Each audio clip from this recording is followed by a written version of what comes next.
I saw the Houston packet on my desk from the advance, so we'll start the study now. I mean, baseball, I tell you, it's gonna take you places, and sometimes it's gonna take you places where you've been. So I look forward to the challenge. We'll be there soon. Tigers manager, former Astros manager AJ Hinch talking about the wild card series where his Tigers, the hottest team in baseball since August 10th, will play your Houston Astros, the best team in baseball since June 1st. I don't know if I love it, but it's exciting. I mean, they were showing stats yesterday. We're like, there's not a guy on the Tigers with more than 25 home runs or 25 stolen bases. I think they don't have a guy with 100 RBIs on the season. Like, it's wild that they're here. A friend of mine, her husband works for the Tigers, and I was asking her questions about the team because she's a diehard baseball fan. And she was telling me, I think they have 12 rookies. 12. I mean, what? The active roster is what, 26? They have 12 rookies because they had all those sale jobs that they did the trade deadline, right? And they had a 0.2 chance to make the playoffs. It is a really cool story. And I mean, even though I think we're all a little annoyed with AJ Hinch's decision-making in the 2019 World Series, I'm happy for him. I'm happy he's getting this moment. I feel like he deserved it. I always liked him.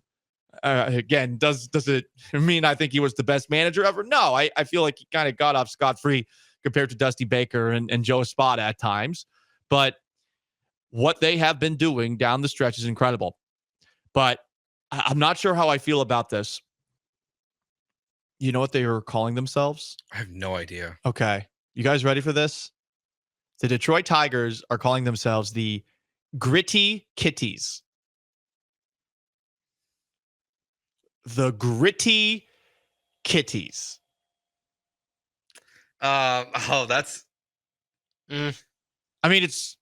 I guess could be something else. Like I think that's something that like we would come up with, and like if we came up with it, I had something else in mind, but along the same vein. But yeah, that'd be like the radio version of what we come up with. But like, and we would like be making fun of them at calling them the Gritty Kitties. I mean, I am making fun of them. It's a tiger. A tiger is not a kitty. A tiger is the apex jungle cat.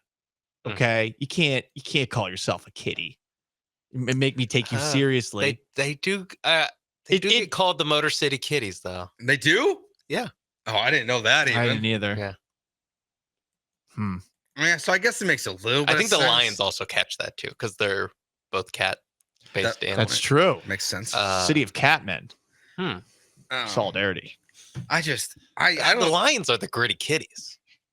I mean, yeah, but this team, they overcame a lot. I guess they. It's like they grew into the Gritty Kitties. Yeah, you know, they earned the moniker of the Gritty Kitties. A hardworking team for a hardworking city. Yeah. I don't love it.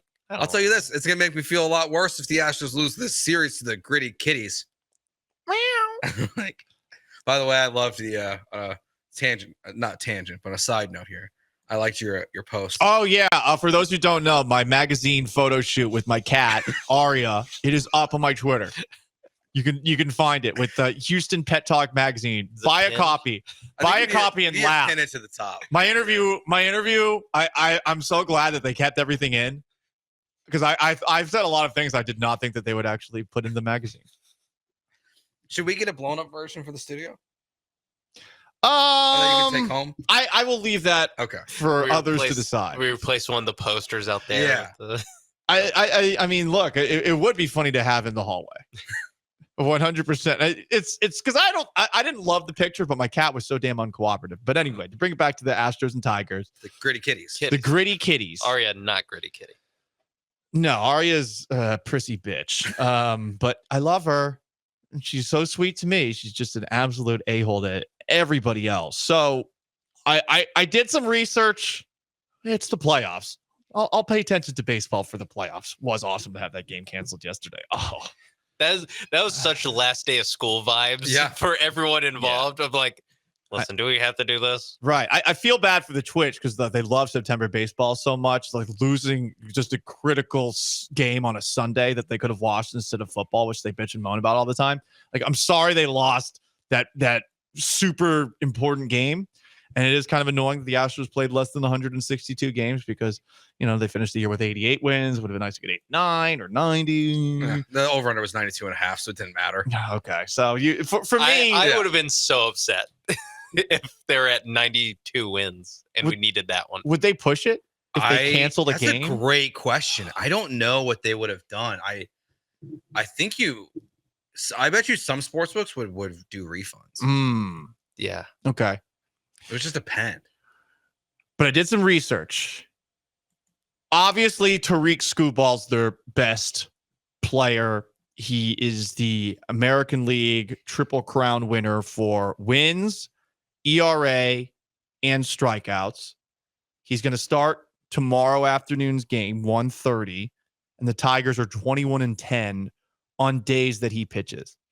Other things I learned about the Tigers, apparently they, despite having a pretty crap offense, bottom 10 in team OPS, 19th in runs a game. They're slightly better against righties. So I think this does make it a little bit easier as far as decision making. You're definitely using Fromber and Yusei Kikuchi. Mm-hmm. I think it does beg an interesting question. Do you want to go with your two lefties right away if they're slightly better against righties? Do you want Kikuchi to be the second guy out there instead of Hunter Brown? We'll see. I don't think a decision has been made on that to this point. After that, I mean, I truly don't know how they're doing this. I know that they have the best ERA in baseball since August 1st. Parker Meadows, a center fielder, is hitting 291 since coming off of the injured list. He's making web gems everywhere. And Spencer Torkelson, who had 30 home runs last year, but they sent down to AAA in the middle of this year, since he's come back up to the majors, has been good.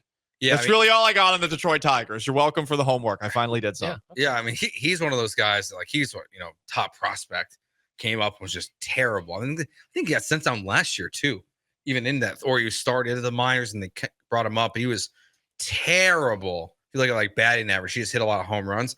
He's supposed to be like one of their best players. I mean, this is a good baseball team. I mean, it's why I wanted the Royals, because they're just going in the opposite direction of the way the season was going, where the Royals were falling apart and the Tigers are red hot. And in game one, you got Skubal on the mound, where he just kind of cancels out the advantage that Fromber gives you. Fromber's excellent. Fromber's been incredible this year. Every good stat Skubal has, Fromber can pretty much match since he put his dreads back on. But it kind of wipes out that first game, and it feels like it's going to be a game of chance, of one hit maybe is the game changer. I look at it from this perspective. Fromber has to be as level-headed as he's been for much of this year. All it is going to take to give these gritty kitties a little bit of confidence is one bad inning. That's all it's going to take. I am not taking this red hot team lightly. I do think that their offense is severely lacking, but considering the Astros swing at effing everything, Tariq Skubal is probably going to give them some issues, much like the Seattle Mariners give them issues. And if their team ERA is the best in baseball the last couple of months, it begs to say, hey, let's be a little bit more choosy at the plate. Just a thought. But Fromber cannot have any moments of weakness. He's gotta stay focused, because last year in the postseason, it was bad. And it was a couple of times last year. He's been so much better. That is my biggest fear, because I think if the Tigers win game one, like, there's a chance that they pull this off. I think if the Astros win game one, it is done. I mean, plus it's just a 3-game series. It's just such a crapshoot. Like, you just don't know. I mean, it's so hard to prognosticate like 3-game series. Yeah, my inclination is whoever wins game one wins the series, because they've going one more game. Like, that's all you got to do. The other team has to win 2 games. So it's just the odds are just so much in the favor of whoever wins this first game. And you're right. Like, Fromber has to be the guy that everyone expects him to be. He is the guy that we ignore the most when we talk about contracts. We talk about Tucker and we talk about Bregman. Yeah. Fromber's up the same year as Tucker. Mm-hmm. So like if Fromber wants to get that, $30 million a year salary, Trade him. Hey, you know what, Paul? I'm kidding. You know what, Paul? Let's What? save that take for Wednesday. Let's see how it goes. Let's see what happens on tomorrow's game. All right. We only got an hour on Wednesday or whatever it's going to be. So let's see how it goes. So we got. By the way, we are going to be carrying Astros and Tigers. I was about to bring up how I kind of think it works against the Astros to have home field advantage on 1:30 on a work week. I can't wait to see what I don't know what Minute Maid Park's going to look like. I don't either. I'm very curious. Especially in a series that most Astros fans probably doesn't know exists. It's an unbecoming series. Yeah, it's like, wait, what? A 3-game series? They're not just in? Huh? It's like, Is this high school baseball? Will there be a bunch of Astros fans that show up Thursday no matter what, thinking it's a 5-game series? I think it's possible. Like they win, and I wouldn't hate. I'm not going to hate on that. I like being completely oblivious to whatever this stupid round What the hell is. is this mini golf ass series that we're having to play? It's exactly what it is. I hate that they're in this round. And I mean, hopefully the Astros take care of business. I do not think this is a lock, but that's where it all starts. Fromber has just got to be calm. Say a ball is just rolling towards him. And there's plays to be made on the diamond. That's the one, man. Just throw it to first, okay? Calmly. Just plant your feet, throw it to No first. jump throws. You're not impersonating Derek Jeter in your backyard, okay? just chill. You chill. Can you just please. take a Xanax before the game? We had someone comment on YouTube, Michael A20, have Fromber's therapist in the dugout. yeah, for sure. And maybe hire another one. Just have him on standby. It's been good this year. It has. It has been good. He's been electric this year. If he didn't have the slow start, he would have an argument to be the Cy Young winner this year. He very easily could finish top 5 this year with what he's accomplished. But you need him to step up in a huge way with Scoop on the mound, who's going to win the Cy Young in the American League. Also, you know what else I learned this weekend? What? Just perusing through TikTok. Maybe the reason why Yusei Kikuchi has turned his career around. He used to be addicted to coffee. He said he would drink 5 to 6 cups of coffee a day. And I just saw this random, it just popped up. What's wrong with TikTok that? from Julia Morales. Apparently, he drinks decaf coffee now. Huh. So maybe the sleep pattern and all these things that we learned about Kikuchi, maybe now he's just drinking decaf. That's why he's sleeping better and just it's been so much better. The sleep with the coffee habit is such an insane thing. There's no way he was sleeping 12 to 14 hours a day and drinking 5 to 6 cups of coffee. Hmm. That's not the way you guys are talking about this is like I need to take this on. You know what's in my backpack right now? What? Because the coffee takes so long to make here. What? I started bringing K-cups. Oh, nice. Yeah, that makes sense. So that way I don't have to wait forever or lukewarm coffee. So when I'm, I like the I 1 o'clock here. I'm such a coffee addict. I will drink lukewarm coffee that's 4 days old, and I do not give a flying bleep about it. Even though there's probably all sorts of little growths in there and stuff. Yeah, it's rocket fuel. I don't care. I feel like there's a day. So I'm filling it up with 87. I mean, what do you want from me? I get the lukewarm coffee. No. Just leave it out there. You know, you'll get to it eventually. You would have been a great 70s detective. Just drinking the worst coffee. Private Eye. I was going into the cafeteria room and saw a couple of days old coffee. I pulled out a cigarette, a Lucky Strike, and I had myself another sip of it, the 7th cup of the day. The Jenkins case was really getting to me.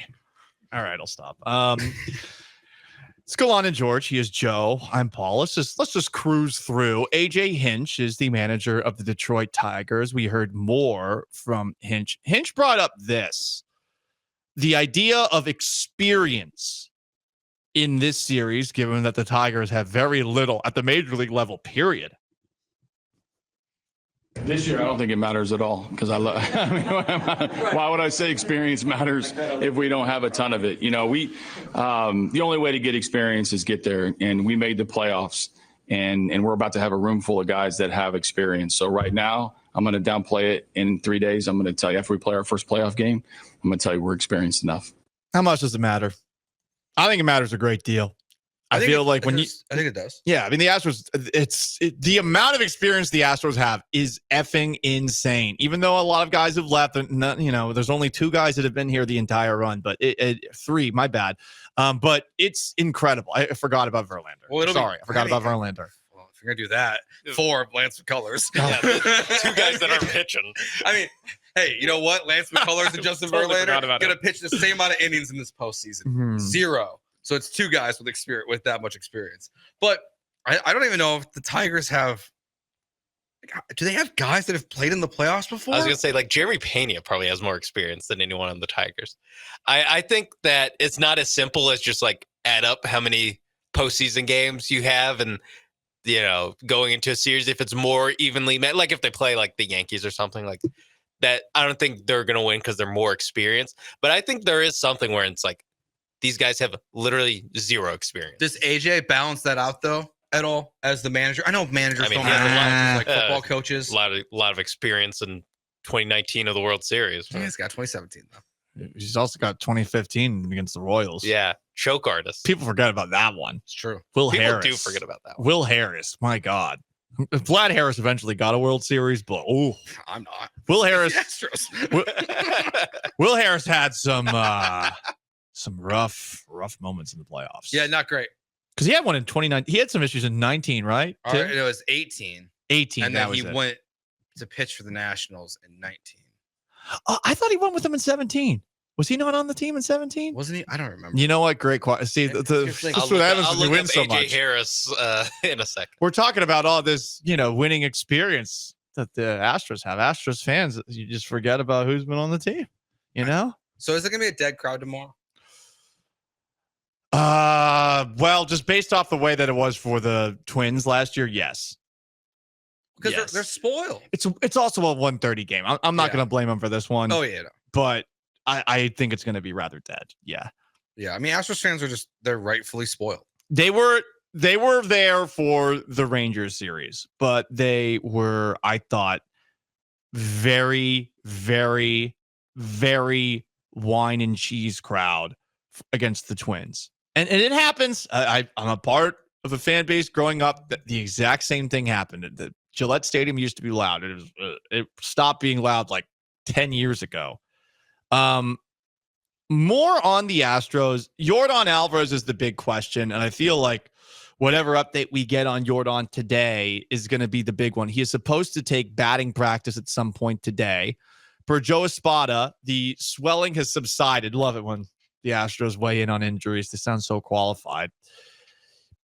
Espada added, quote, "I don't want to be getting too excited because we still have some hurdles to get over. Alvarez is wearing a brace. On Friday, Espada said there are still some boxes he has to check for the Astros to feel comfortable putting him on a postseason roster. The first of those things is doing baseball activities." Joe's face right now. I guess I missed that one yesterday during all the football. So that was Friday. That one was Friday. Okay. Yesterday, he said, "I don't want to be getting too excited because we still have some hurdles to get over." Well, hopefully, I mean, we'll see in, let's see, look at the schedule here. In about 7 minutes from now, Joe Espada will meet with the media. So, and I'm assuming that's going to be the first question asked of him. Yes. Of what is the status of Yordan Alvarez. Can't wait. Hopefully, in the next 10 minutes, we will have a very positive update on Yordan. I mean, even if he can just DH and he has to be a station-to-station guy, like that's something. You obviously don't want him to get hurt when you think about the grand scheme of your goals of winning a World Series this year. And Jason Hayward's had some nice moments, but it's just, even just the threat of Yordan Alvarez in the lineup is so different. Being able to have him and Tucker back to back, like I don't think this is not they win if he's in, they lose if he's out. But it makes you like way more nervous if he's out. If Yordan plays, they win. If Yordan doesn't play, that's how the Tigers win. That's how the door opens. It opens a crack starting there. I still think offensively, just based off of the very little I know about the Tigers, but taking a look at their stats and talking to some folks that are more in tune with them, they can't hit. They really struggle to hit, but they've got great pitching. It does feel like maybe a slightly better version of the Mariners lineup with less star power with a Julio Rodriguez or a Cal Raleigh.